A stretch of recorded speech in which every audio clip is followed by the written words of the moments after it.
इस बीच एक और बड़ी खबर जो कि जनता को परेशानी में डालने वाली है। पेट्रोल और डीजल की दरों में लगातार वृद्धि हो रही है। 13 दिन में 11वीं बार पेट्रोल और डीजल के दाम एक बार फिर से बढ़ गए हैं। जी हां, अच्छी खबर तो किसी भी लिहाज से नहीं कहा जा सकता। पेट्रोल 88 पैसे और डीजल 82 पैसे प्रति लीटर महंगा हो गया है। राजधानी जयपुर की बात करें तो पेट्रोल 115 रुपए 83 पैसे, डीजल 98 रुपए 88 पैसे लीटर पहुंच चुका है। यानी कि अब डीजल का आंकड़ा 100 के पार ना पहुंच जाए, वो भी शतक ना लगा दे, इसको लेकर टेंशन बढ़ गई है।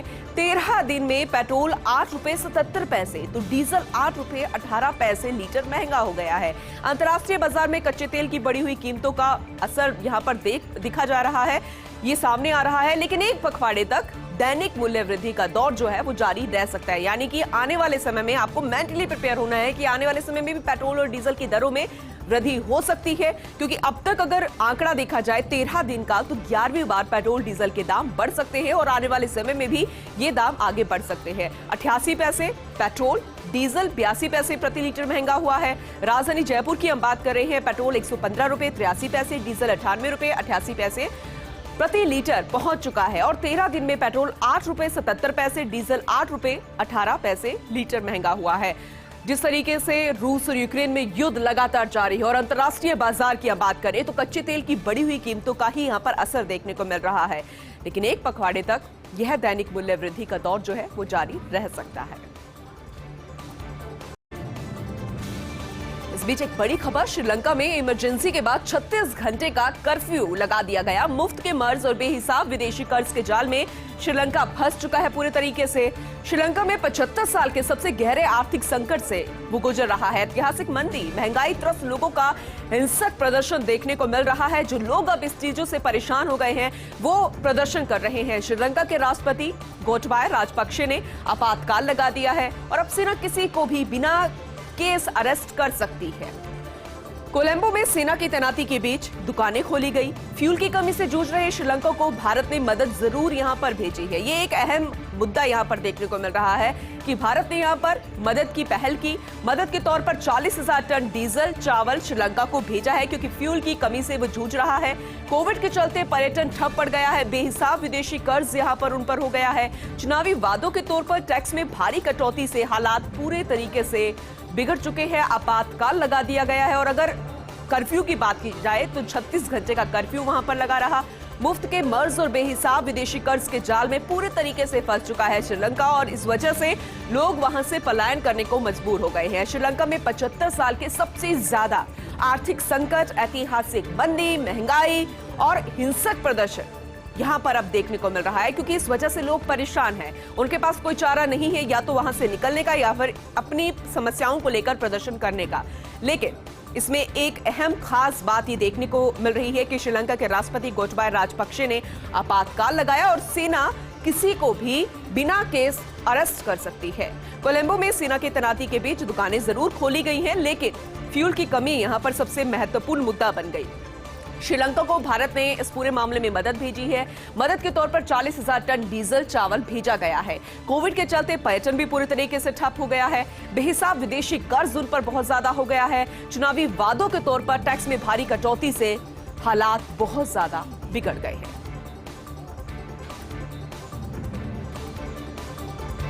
चलिए बात करेंगे मौसम के बदले मिजाज की। दरअसल अप्रैल में जून जैसे प्रचंड गर्मी ने लोगों का जीना बेहाल कर दिया है।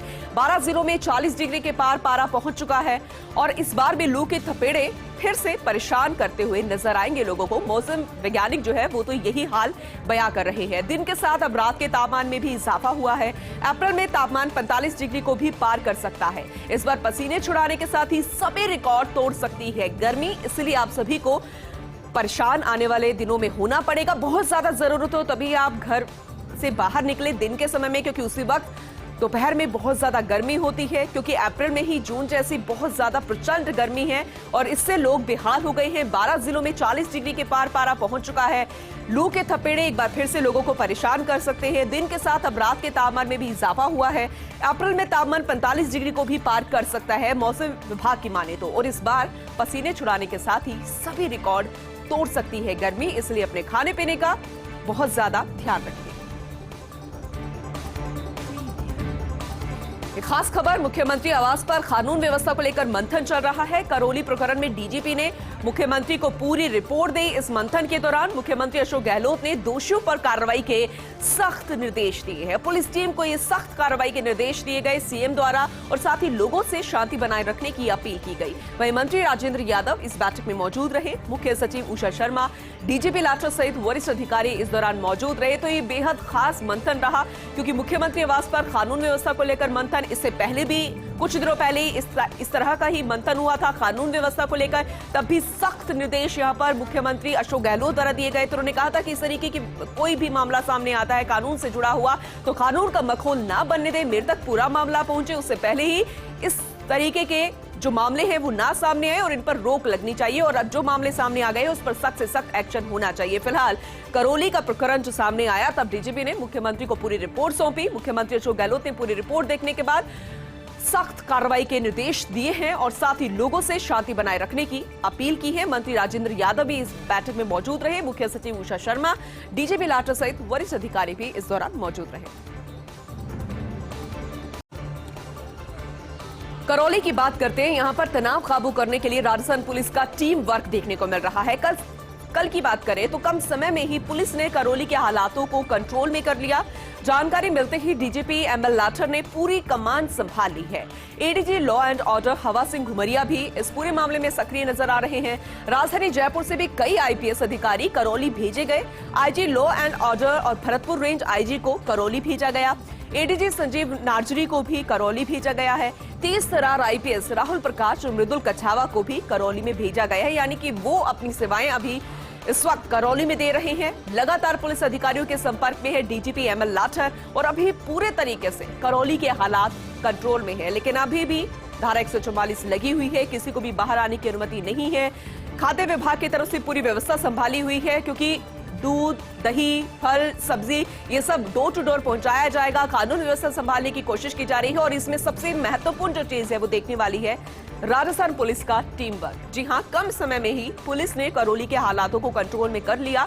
जैसे ही जानकारी मिली, डीजीपी एमएल लाठर ने पूरी कमान संभाली और इसमें उन्होंने निर्देश दिए। एडीजी लॉ एंड ऑर्डर हवा सिंह घुमरिया को सक्रिय किया गया। जयपुर से कई आईपीएस अधिकारी करौली भेजे गए। आईजी लॉ एंड ऑर्डर और भरतपुर रेंज आईजी को करौली भेजा गया।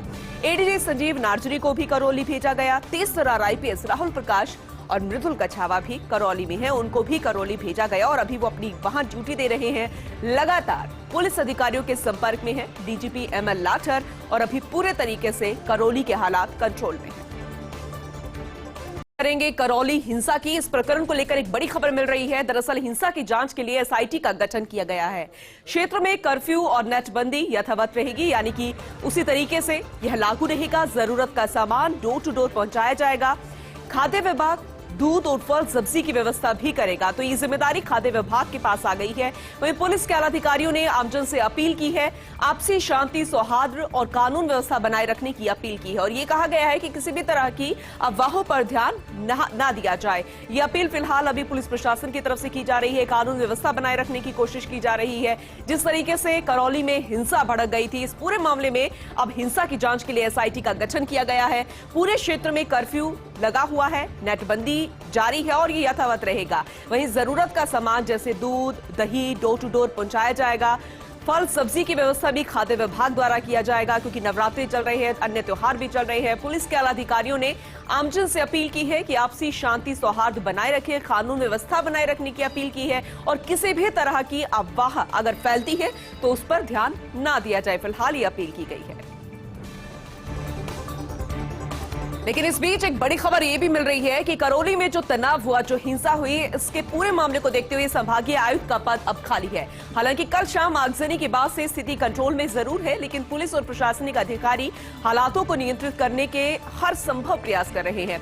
लेकिन ऐसे नाजुक समय में एक ही चिंता सता रही है कि भरतपुर संभाग में संभागीय आयुक्त का पद खाली होना वाकई चिंता का विषय है, क्योंकि जब तक पद में कोई बैठा नहीं है, किस तरीके से यहाँ पर फैसले लिए जाएंगे, किस तरीके से व्यवस्था को संभाला जाएगा, ऐसे समय में काफी अहम होता है संभागीय आयुक्त का कम, और अगर पद खाली रहेगा तो किस तरीके से इस संभाग को, इस पूरी व्यवस्था को संभाला जाएगा। हालांकि संभागीय आयुक्त का पद खाली है, इसे लेकर कई सवाल खड़े हो रहे हैं। कल शाम आगजनी के बाद से स्थिति जरूर कंट्रोल में है। पुलिस और प्रशासनिक अधिकारी हालातों को कंट्रोल में करने के लिए हर संभव कोशिश कर रहे हैं, लेकिन नाजुक समय में एक ही चिंता है कि भरतपुर संभाग में संभागीय आयुक्त का पद खाली नहीं होना चाहिए। करौली में तनाव की घटना ने राजस्थान पुलिस की टेंशन जरूर बढ़ा दी है। दरअसल करौली को माना जाता है पुलिस के लिहाज से प्रदेश का सबसे शांत जिला। करौली में सांप्रदायिक तनाव की घटना गंभीर है और ये जांच का विषय भी है। इस तरह की घटनाएं करौली में ना के बराबर ही हुई हैं। जानकारों के अनुसार पिछले कुछ समय से यहां पर तनाव बढ़ रहा था।